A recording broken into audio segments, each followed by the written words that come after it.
Good morning po. Tayo po'y mag-aral ng salita ng Diyos, the book of John chapter 3, verse 8. Umiihip ang hangin kung saan ito nais at naririnig mo ang ugong nito. Ngunit hindi mo alam kung saan ito nanggagaling at kung saan pupunta. Ganon din ang bawat ipinanganak ayon sa Espiritu. The miracle of new birth. Ito po ang himala ng kapanganakang muli na kung tatawagin natin ay born again experience. Binabanggit po yan ng Panginoong Hesus kay Nicodemo na isa pong Pariseo, bagamat siya po isang relihiyosong tao, pero hindi niya naunawaan yung kapanganakang muli. Kasi po yung kapanganakang muli po ay isang himala na nagaganap po sa Espiritu. Kaya alam niyo po, maraming nag-iisip na yung pagiging born again ay isa pong religious group. Ano po? O yung pagpapalit ng relihiyon or sekta. Hindi po. Ang Biblia po, sinasabi na yung born again experience ay isang spiritual experience, karanasan sa Espiritu na mararanasan ng isang taong nanalig sa Panginoong Hesus bilang kanyang personal Lord and Savior. At ang description nga dito ng Panginoong Hesus katulad ng hangin. Naririnig mo siya, nararamdaman mo siyang umiihip, pero hindi mo alam kung saan siya nanggagaling at saan pupunta. Ibig sabihin, supernatural po ang born-again experience. Yan po yung pinapaliwanag na Ezekiel 36 verse 26 at 2 Corinthians chapter 5 verse 17, Hebrews chapter 10 verses 16 hanggang 17. So ibig sabihin, nagkakaroon ng isang panibagong buhay o panibagong pagkatao yung isang taong nanadig sa Panginoong Hesukristo. So marami naniniwala na ang tao pwedeng magreforma. Ano po? Kaya ang term nila dyan, magbagong buhay. Hindi po. Ang solusyon po ng Biblia, regeneration. Ibig sabihin, kailangan baguhin ka totally. Simula sa iyong spirito hanggang sa iyong pag-uugali. Kaya alam niyo po, yung regeneration, hindi yan maintindihan ng ibang tao kasi akala nila kaya nilang magbago sa sarili nilang kakayahan. Hindi po.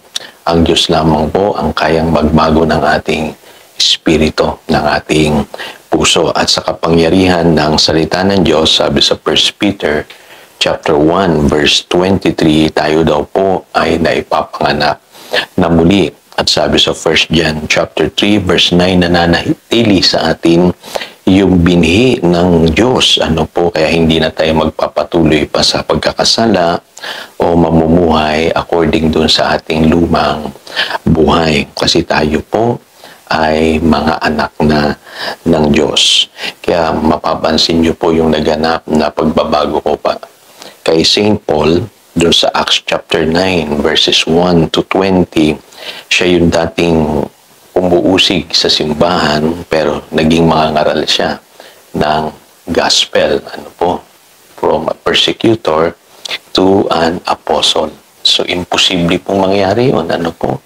Yung dating galit na galit sa mga Kristiyano ay biglang nangaral patungkol kay Kristo. Tanging Diyos lamang po ang makagagawa po niyan sa kapangyarihan po ng Espiritu Santo. At ako po'y na-born again dahil ako po'y pinapanalangin ng aking ina. Naalala ko po ng mga panahon na ako po'y hindi pa nakakilala sa Lord. Ano po, madalas po ako'y umuwi ng lasing at iniiwasan ko po yung mga Bible study na ginaganap sa aming bahay. Pero alam niyo po, isang gabi habang natutulog po ako, naramdaman ko po na yung aking nanay ay nililehans niya po yung aking ulo at pinagpipray ako. At alam niyo po, hindi nabigo yung panalangin ng aking ina. At totoo nga po yun. Sa kapangyarihan ng Espiritu Santo, ako po ay na-born again. Ano po? Kaya napangalaga po na kilalanin natin na ang tanging makakapagbago lamang sa buhay ng isang tao ay yung pong born again experience. So, 4 na bagay pong gusto kong i-share sa inyo. Unang-una po, do not underestimate the power of prayer. Ano po? Kung meron mang mga chains o tanikala na nakabalot sa buhay ng isang tao, yan po ay kayang basagin ng pananalangin. Tandaan po ninyo, no? We do not wrestle against flesh and blood. Kailangan po pakikipaglaban natin sa buhay na ito ay sa Espiritu. At huwag kayong mag-aakala na kaya niyong baguhin ang buhay ng ibang tao sa pamamagitan ng inyong sariling kakayahan. Ano po? Sa halip, dapat po ay ipanalangin niyo lamang ang isang tao. Maniwala po kayo, napaka-powerful po ng prayer. Kaya kung meron kayong asawa o anak, kapatid, magulang na hindi pa nabuborn again, panalangin niyo po sila. Number 2 po ay reach out to them in love. Makapangyarihan pong pag-ibig. Mag-invest kayo sa pamamagitan po ng pagmamahal. Ano po? Ang love is a powerful force. Ano po? Kaya kung kayo'y magulang, maging mabuti kayo sa inyong mga anak. Pakitaan niyo po sila muna ng pagmamahal. Ano po? Ganon din po. Kung inyong asawa hindi pa born again, maging mabuti po kayong asawa sa inyong asawa. Pakitaan niyo sila ng inyong pagmamahal, ng inyong magulang, kapatid, anak, asawa na hindi pa born again. Pakitaan niyo po sila ng pagmamahal muna. Mag-invest po kayo sa pag-ibig. Kasi napakahalaga po na mahalin muna natin itong mga taong ito pag naramdaman po nila yung pag-ibig ng Panginoon sa kanilang buhay, ay mamamangha po kayo kung paano babaguhin ng Panginoon yung kanilang mga puso. Yung iba, dinadaan po sa dahas ang pag-share ng gospel.